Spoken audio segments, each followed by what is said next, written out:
Hello, welcome to another episode of the Non-League Network podcast. I've got a cracking guest with me today, Olly Porteous. Olly, thank you for joining us. We've had a few technical issues to get us this far, but we're here. Olly, who are you and why are you here? Why should we listen to what you say? Yeah, we're here and I'm excited to have the conversation. So we spoke a couple of times over the last week. So looking forward to diving into everything to do with football and the Non-League Network. So who am I? Olly Porteous, coaching for 15 years, many different roles. Started out coaching 18 from 5-year-olds, done some open age football coaching, been abroad, China, Australia, America. And then my most predominant role was at Manchester City Academy within the pre-academy and foundation phases there. And now I've kind of focused on coaching coaches. How can I help particular grassroots coaches to effectively deliver their sessions to a high standard? Nice one. So obviously you're a little bit footy mad. You're now in coaching. Were you a player before you were a coach? Did you always want to be a coach? What happened? When did that all come together? Yeah, so similar story to I think what a lot of people have in the football world. Loved it as a kid, played as a kid, tried to go as far as I could along the journey of football professionally, and wasn't enough. Was the honest truth of it. Wasn't good enough, and was looking to try and step into a career that was as close to football and being around that environment as possible, the environment that I loved so much. So got a great head start in terms of networking opportunities. So I was fortunate enough to meet a mentor early on. I think that's a key part of trying to have any career and be successful at it when you're starting at such a young age, leaning into somebody that's got experience, been there, done it, and can direct you and map out a little bit of a plan for you. And that's what I was fortunate enough to have around the age of 15, 16, and the rest is history, as they say. So how do you become a coach at 15? Literally, how... If there's people listening to us, obviously the Non-League Network is all about clubs, players, volunteers. A lot of it's going to be the parents and families of kids who are, in the academy levels, thinking maybe I might not make it to what I would love to be, like an international or Premier League or anything like that. How at 15 do you then go, I'm going to go that way as a coach? What's available? Yeah, so I mean, you have to have a passion for it first. So I think you have to understand that nothing is going to replace practice time on the pitch, whether that's a player or as a coach. So it's about getting as many hours in as you can on a pitch in as many different environments and roles as possible. So I started with 18-month-year-olds. Very different coaching style to academy football, to open age football. If you can coach 18-month-year-olds, you can keep them engaged, you can deal with the expectation of parents, you can re-engage them, you can bring a session to life when they're only just learning to walk, let alone dribble and kick a ball. Yeah. It gives you a great skill set. And then I was busy trying to get into as many different roles as possible. So that's the advice that I'd give to anyone that's starting out. So I worked in school environments, doing lunchtime clubs and after school club. I worked for an open age grassroots men's team, amateur league, of just being around different environment, different expectations, the 18-month stuff. I went and watched as many academies as possible. And again, a big shout out to, if you listen to this, the lads at Wigan Athletic at the time, allowed me to go and stand pitch side for hours on end, watching their sessions, writing every detail down, learning from it. And then I also jumped out of football and did some different sports. So I was in swimming teaching for a little bit in those early years to try and hone my communication skill, my practice design, how to manage groups, and learn transferable skills across different sports. So in short, be busy, do as many different roles as you can, and learn from people that are more advanced in their careers than you are at that time. I think that would be my advice. I love that. I think one of the I mean, 18 months old, we're going to come back to that because that's got to be something very special.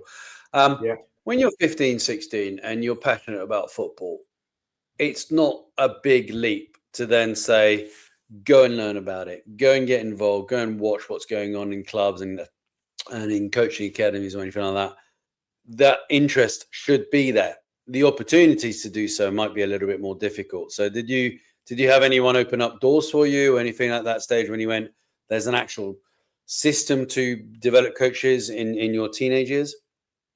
Yeah, and again, I mentioned mentors, and I had a very good mentor at the time, Alex Gibson, who had been there and done it. He's well known in the game, had a number of different roles, and I managed to meet him by coincidence. He trained at the gym that I was working at part time at the weekends, sparked up a conversation like you do around football, and managed to persuade him to come and sit and have a coffee with me and say, what do I need to do to become a full-time academy coach? What does that path look like? And again, mapped out then the qualifications and experiences needed to do that. I would say to anybody listening, in terms of wanting to jump into the career, the barriers to entry are actually pretty low. You don't need all the qualifications under the sun. You don't have to go to university for 7 years. You don't need to be highly qualified to do it. And again, it's a big debate. Who is a coach and what is a coach? Like, is the parent that takes the son to the park a coach? Or is it somebody that's got their A license in an academy environment? So your barriers to entry are very low and the opportunities are everywhere. You just have to be willing to work for nothing or very little in the early days and do the time on the pitch and gain that experience. It used to cost me money to coach if you work out the petrol and the time given. Yeah. But that's what you have to do to gain the experience. Well, experience is absolutely invaluable. Getting the experience, so you almost did it in age order. So you went for the 18 months old and then opened up to other sort of age ranges. 18 months old, they're barely able to walk. And then you're trying to coach them to play football. How are you doing that? What is it that you're doing there that can even be remotely transferable to coaching 18 years old or 38 years old? Yeah. You're creating an environment that allows the kids to settle into learning through play, and it's all about exploration. So exploring the room with lots of freedom, loose structure at times. If they pick the ball up, they bounce the ball. They don't want to touch the ball. They run into the goal instead of kicking the ball into the goal. All of those things are fine. And again, the biggest lesson that it taught me is to kind of just relax as a coach and try and set the best environment possible, but then just enjoy the time and have that connection with the children, and then they'll engage with you. And connection is the biggest part of coaching for me. It doesn't matter what level or what age you're doing it. If you can connect with the players, they start to perform and play and train how you want them to play. So actually, in the very early days of me coaching, I was learning how to connect with 18-month-olds, which is extremely difficult, getting them to do something which has seen me in really good stead as I've gone through my coaching career. You sound like Ted Lasso. It sounds like you could literally take a coaching element from one sport and go and do it in a completely different one, or with one age group and go and do it with a different one. I suppose transferable skills is something that you got. I mean, you did it in swimming. Did you find that you learned the skills more than learning the game at that point? Yeah, really good question. And I haven't thought of it like that before, but I think you're right. I think there's some core behaviors that you need as a coach, and if you can master what those skills are in terms of communication, confidence, understanding of how to connect with people and get them to start to do what you want them to do, set up an environment that is safe, enjoyable, and helps learning happen. They're all the basics of coaching, and actually learning the knowledge on top of that is then kind of your second point. And again, you can learn the knowledge as you go. 15 years, and I think the more you know, the more you realize that you actually don't know anything. So I'm still learning so much about the game and trying to learn that knowledge, but I've got the skill sets to be able to implement it and deliver it.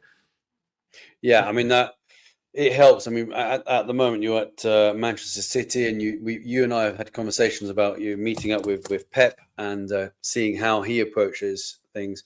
I think that mindset is something that's very specific to a type of new coach, or a new type of coach that's coming through, where they're focusing on the mindset of the player as well as the basic skills, the basic kind of control and positioning. And you're looking at kind of doing that almost from an 18-month-old, just getting used to being on a pitch with other kids and just having some fun, and also being aware, I'm guessing Ajax style, just being aware of everything that's around them.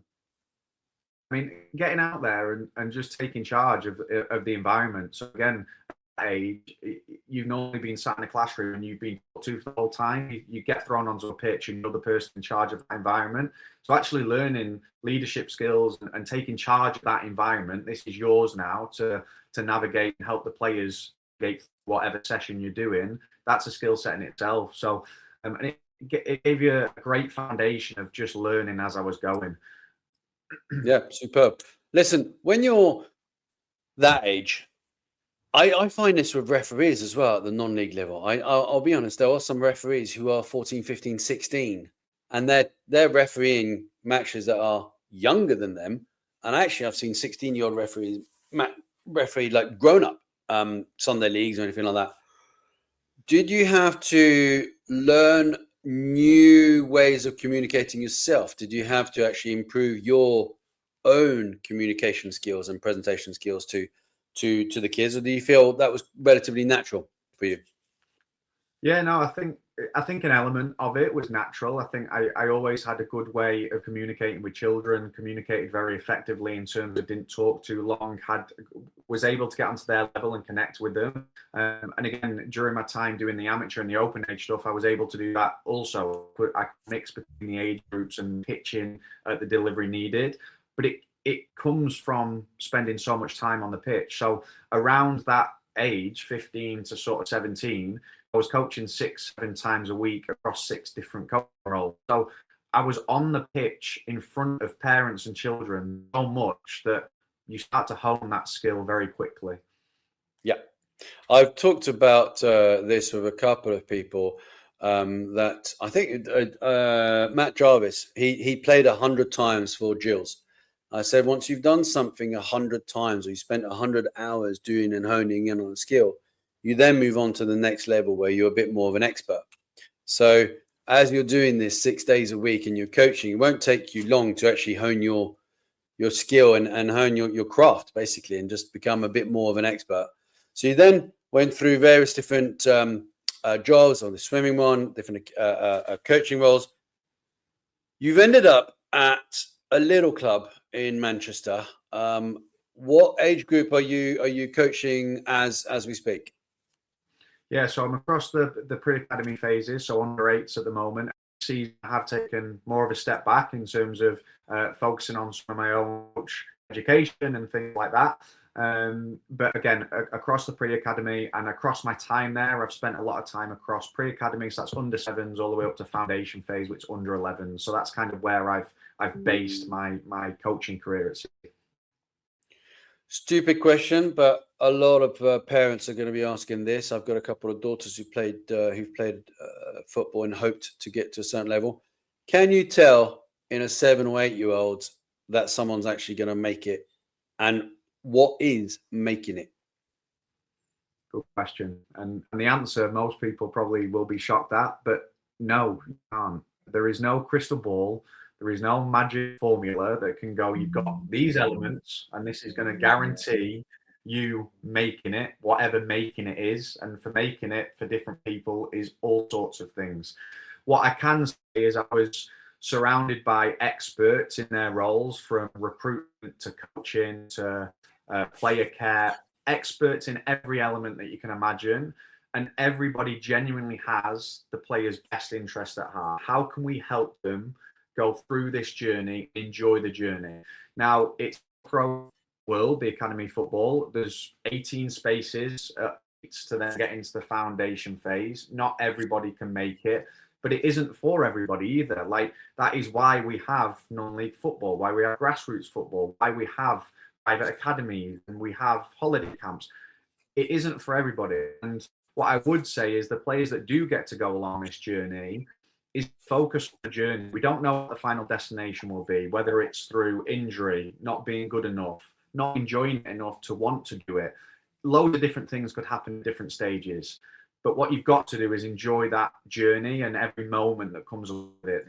These kids get surrounded by an elite environment, elite people that care about them, great opportunities to go abroad, experience just little things that stand out in my mind, of like learning how to eat formally in terms of with teammates over lunch Yeah. in a group setting away from parents. Like, experience that is learning at 9, 10 years old how to travel through an airport and stay in a hotel. So experiences off the pitch that they're gaining that gives them such a good foundation for moving forward in life, whatever that making it is.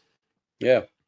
I mean, that's the thing. I mean, traveling abroad. So you've got, say, a bunch of 10-year-olds in a team at Man City in the youth setup. Where would you go and play? I mean, what would be an example of a little trip that you would take with them? Yeah, all across Europe we've done, and the standout one in my journey has been Abu Dhabi. So we put the under 8s over to Abu Dhabi, which Blimey. was again what an experience that was. Obviously, the links that the club have got with Abu Dhabi made it more feasible. They've got the satellite club out there. There was a tournament. The kids got loads of time on the pitch. But some of the best memories, and if you speak to the players and the parents that went, they talk about off-pitch moments. The playing down on the beach at the hotel with all the kids that were there. That was probably their standout moment, not actually the tournament itself. So off the pitch moments, yeah, they get some great experience. And remember, some of these kids don't get the opportunity and wouldn't get the opportunity to travel to these places that they do through the club. I see. I love that. We've been very lucky at the non-league network that I spoke to Cecilia Liv, who's got an academy in Costa Rica, and she started off from Sweden and US and went to Costa Rica. And I've spoke to Dave Kitson, who was talking about traveling as a kid and then actually wanting to do some of the coaching and looking at it, having new experiences and traveling around. Potentially, he never got a chance for his career, but potentially now that he's coaching. And you look at the world now in 2026 compared to the world when I was at that level with the kids, which is last century. It's very different. I mean, I was lucky enough to travel, but that was for work. To actually play football and to travel around like that, the opportunities weren't there. For 10-year-olds, it just wasn't the case. So congratulations on getting that and doing that with the kids anyway in that setup. Now, you would have learned a ton load, and that's one of the reasons why you've come onto the non-league network with your services. We'll get onto that quite soon. I'm also interested in, have you coached outside of England? Yeah, so again, you've summed it up there with opportunity to travel, and as a young coach, those opportunities are the same. You get opportunities to go to places that you might not necessarily go to. So some standout locations: America, Australia, and China are the three that stand out in my mind. Of like, okay, I was immersed in a very different culture, had some great experiences and great opportunities, and learned an awful lot from being immersed in that. And what a time and what an enjoyment it was to be out there and experience those things. Now, America, we've spoken to a couple of coaches about. Australia's an interesting one, but China is the one that's standing out to me because China isn't or hasn't really been known as being a powerhouse in football. They've tried a couple of times. Actually, there was some investments and tried to set up. There's been some famous players who actually made it over to China and then back out again. What was it like for you, that apart from the cultural change, obviously massive cultural shock, but in terms of footballing world, what was it like? They're very, very different. So again, you saw a spectrum of everything. So from seeing them trying to develop their coaching programs to sort of having no understanding or a lack of ability in terms of the sport, it hadn't been focused on. So the children coming through had very little fundamental skills that we could work on, and it was starting from basics again, and trying to incorporate what are the things that we've learned across Europe that we can start to put into practice here, and we can get the kids mainly having more touches of the ball and more repetitions in this is how we play football and this is what it looks like. One of the biggest challenges over there is facilities. The facilities are quite hard to come by. Space is limited. I was based in Shanghai when I was over there. The space is limited. A football pitch normally looks like a piece of 3G that's just rolled down on concrete, so it's no good for anybody's knees. And the travel is crazy. So even like the under 8s to under 11s were traveling 2.5 hours to get to a facility where they had matches and tournaments and things like that. So a Saturday looked like an awful lot of time in the car. And again, the FA are massive on making sure the kids spend less time in the car than they do on the football pitch. So lots of different barriers to overcome. They're still trying, and a lot of funding and experience is being put into it, but there is some big barriers that they're going to have to overcome to make it a success out there. Yeah. And well, they've got to stop paying people like Carlos Tevez 500 grand a week. That would help. And then they can invest in their local pitches. Just saying, that might not be the wisest use of money. 2.5 hours to go and play on suitable facilities. When you think about that in England, 2.5 hours. For me, I'm down in Kent. That's the other side of London. The number of facilities that I could drive past that are absolutely suitable, the opportunities that the kids here in this country have is incredible compared to that. I mean, Mo Salah did it when he was in Egypt, and he was talking about actually having to travel and to actually find somewhere where he could train and where he was being. And that was, bus rides and different travel on that side. So thank you for giving us that knowledge on what it's like over there. Would you go back and coach in China? I'd never say never to any opportunity, to be honest, Pat. So I'd be open to listening to different things. There's a lot of opportunity out there. So again, if you're a young coach that is trying to learn different things, just to go out there to experience a different culture, a different environment, the skills that you'll learn as a person, not even just as a coach, like as a person first and foremost, in terms of getting out your comfort zone and going somewhere different, that's invaluable. Like you'll learn loads from that. And again, the networking that I managed to do, you mentioned some names there, like Hulk and Oscar were over at the same time. I was over there. They were playing for SIPG. I used to be able to rock up. I used to be able to watch the Shanghai SIPG game, go down in the bar and sit and have a drink with Hulk and Oscar and talk football. That was the Western network was so small that you could have those connections much more easily and readily available to you than you can here. So opportunity is massive out there. Yeah, I mean that's incredible. I think that there are some players who say Ronaldo can't go anywhere without being recognised, but there are quite a lot of English players who could go anywhere and they might not get recognised. So to actually have that, in China, these people probably weren't, Hulk, Oscar, they weren't really necessarily big cultural icons being there. So that's quite an interesting thing. In terms of all of these things that you've learned, because you're not 15 anymore. You're very much a spring chicken compared to me, but you're not 15. So you've got 15, 20 years worth of experience and various different coaching structures that you've been involved in. What are you doing now? What's the structure for you? Because you're moving towards having something that you're actually selling. You've packaged a product. How does that work? How did you come across that idea in the first place? Because you could literally just keep coaching. How did you think, actually, I want to do something that I can package and sell? Yeah, it snowballed out of nothing, to be completely honest with you. So I wanted to try and hone my communication skills again, and I wanted to expand my network. So I've been based in the academy football for 8 years. I've also got a role again back at Little Kickers, so things have done full circle and they've expanded and things have changed massively there now. So they're owned by a company called Strong Youth Brands and run Soccer Shop franchise out in America and Little Kickers over here. So that journey did full circle at the same time, and I wanted to find a way to balance both roles and then also expand my network and connect with people and learn from them again. So what I started to do was just share content, and I had no plan of where it was going to go. I just wanted to connect with more coaches, and I wanted to share insights and experiences that I'd genuinely had from my time in football over the last 15 years. And I thought there might be some golden nuggets here that people can learn from and they can implement in their own environments. And I just had a passion for sharing that and connecting with people. And it spiraled into doing things like we're doing now, the non-league network connection, having the packages that I've got set up, and just, again, selfishly, me learning again, because I'm able to speak to more people in football, find out the experiences that they've had, what worked for them, what didn't, and then try and work out how I package everything that I've done in 15 years into clear, concise messages that coaches can actually learn from and go and implement, most importantly, in their own environments. So one of the things that I know that when you and I talked about it is I've played the game. I've played it at a level that was suitable for me. Never really made it. I know the game. I am interested in the game in various different forms, whether it be in Italy or Germany or the UK. So they play different styles. But if someone said to me, "Come and be our coach," and that has happened, and I've said no thanks.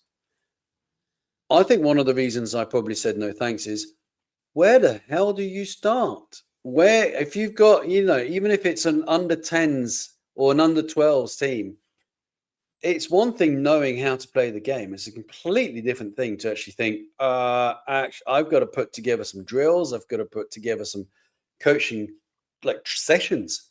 So are you looking at coaches that compete beginners? Are you looking at people who would come to you because they've been doing it for 10 years? They can't really think of other ways of doing it.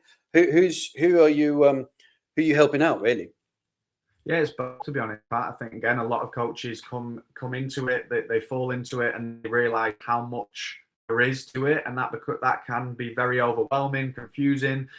They don't know where to turn. There's a lack of support for them. How do I actually bring this to life in the areas that you've just mentioned and outlined there? Or it can be a similar story to myself. They're trying to go into a full-time position. They're trying to find an opportunity abroad. They're trying to expand on their own knowledge and experiences, and they've been in the same bubble for the last 8-10 years, and actually they just want a different perspective to learn from. So it's a wide range of coaches that I'm connecting with. It does sound like it could be pretty much suitable for anyone really within that coaching environment, but football based, as in it's not going to be applicable because of probably of the drills involved or of the setups. So it won't be a rugby coach or a hockey coach. Are you looking at doing that as well, or are you very much focused on the football side? Yeah, to be honest, I haven't thought about what the big picture is. Right now, my expertise is in football, my passion is in football, and I'm working with football coaches. And that's where I've got a lot of time to spend and hone. I'm going, okay, this is what it looks like, and this is how I help people within that area. Whether that expands in future, who knows? I'll be your career advisor and give you some advice and go, right, now you want to go and coach netball. What? How do I do that? Okay, yeah, good luck. Yeah. Okay, so how do people find out about you? I mean, I always say this to my podcast guests, because I really enjoy talking to people who have a passion for the game in particular. How do we find out more about you? If I'm a club and I'm looking at my coaches, it's going to sound really wrong, but if I'm a local club and I think my coaches could do with a little bit more inspiration, let's say, or I'm a coach and I want to develop, or I'm a parent and I want to take on my kids' coaching team, my kids' team, and I want to coach them. How do I find out about Olly? Apart from the obvious, non-league network. Yep. Where else are you? So And we've got that new partnership, which I'm really looking forward to. And people can access us through the non-league network, and I'm looking forward to those connections coming through. And then, simply put, it's Olly Porteous across all social media channels. So that's the easiest way to find me. I'm putting content out there daily at the moment in terms of not what to do, but how to effectively do it. And I think that's a key message that I want to get across to people listening. There is so much knowledge out there. You can find every drill now that is there. What to do and finding knowledge is not the problem anymore. How to actually implement that knowledge and put that into your own environment and make it come to life, that's where I can step in and support you. Love it. Love it. Now, non-league network, just to remind everyone, there might be people here who don't know about us because I haven't been loud enough yet. And the non-league network is a website originally. We're hoping to have that in an app format at some point in the future. The idea was to put clubs, players, and volunteers, anyone else around the team setups of non-leagues together. So if you're a player, you'd find a club. If you're a club, you can find a player.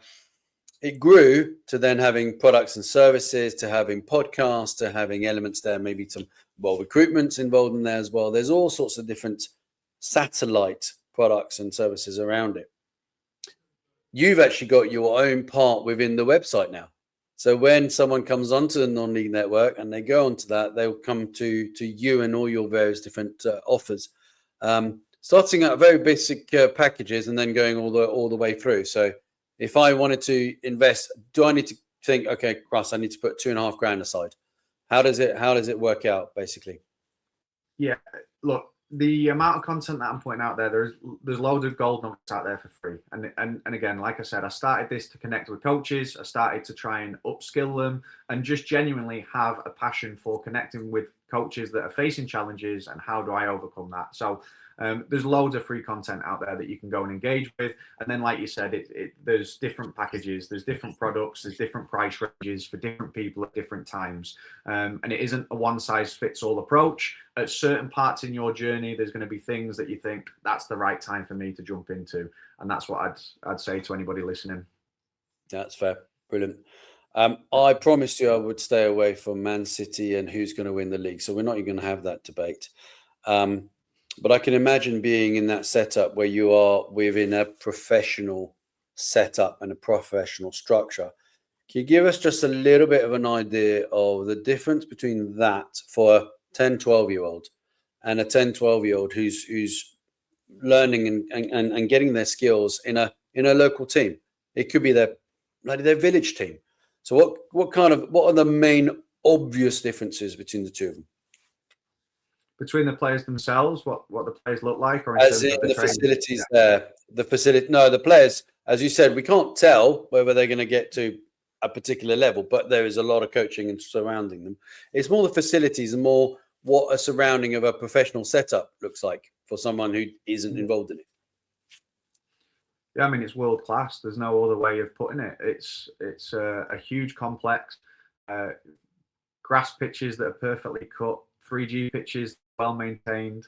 The whole environment is about development and about having those high standards in terms of we're here to compete, we're here to win, we're world class at what we do, and that expectation is across every department, every member of staff, everybody that is stepping foot onto the campus. And I think the biggest difference that children get the opportunity to do is be surrounded by experts, have a professional games program and structured game program that allows them to have fixtures that help them develop, and plenty of time on the pitch. They have more contact time, play with the ball, with the teammates, with the coaches. Grassroots coaches that got one session a week for 1 hour that might look like a rush start and a quick finish, and you don't know who's turning up, you don't know what facilities you've got available. Developing players in that environment is extremely difficult. The foundations in academy football are all there, everything's set. And I used to joke that the kids are so good at this age. Like, my job is to guide them and not mess them up. Like, just give them the opportunities and they'll keep learning it and they'll keep developing. yeah. You're there not to mess them up. That'd be good. Yeah, they've got opportunities, just don't ruin them. That makes sense. Yeah, exactly.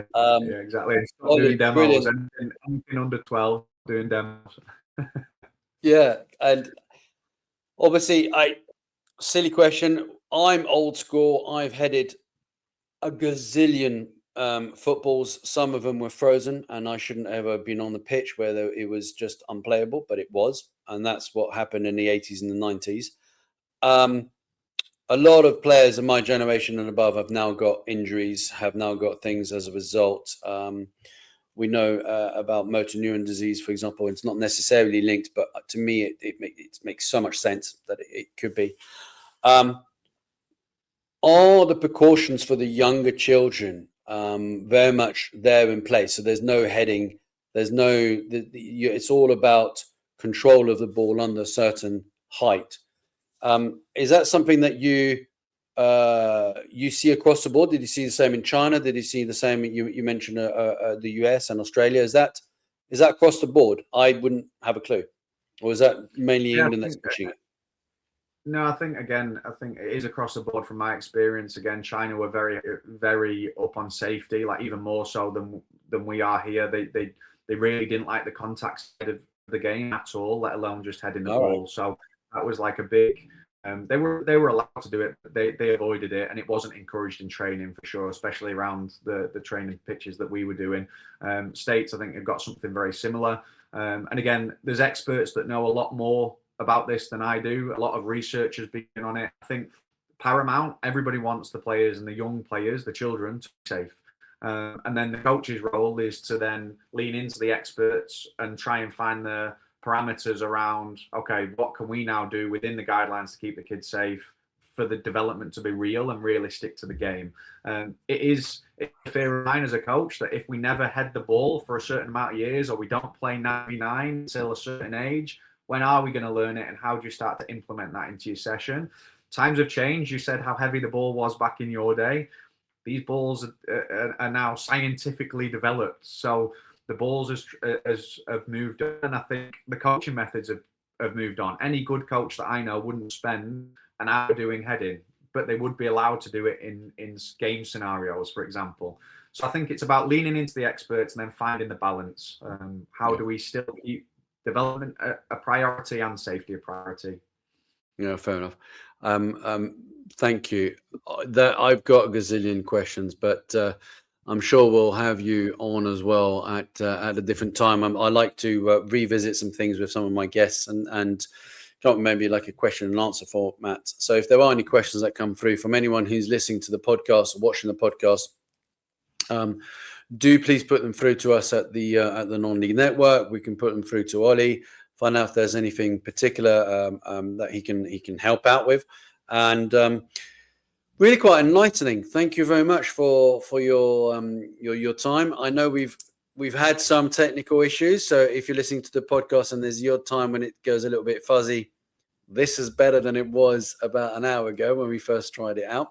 So we're still working on that side of it. And if Olly occasionally freezes, that's not because he's playing games with me. He's actually having that occasional freezing moment. In terms of you, congratulations already on your career in the 15 years and of everything that you're setting up. Really look forward to getting you involved in the Non-League Network, even more so within the website. And thank you for your time, and have a great day. Thank you, Olly. Pat, thank you, and thank you to everyone who gave the time to listen. No worries, mate.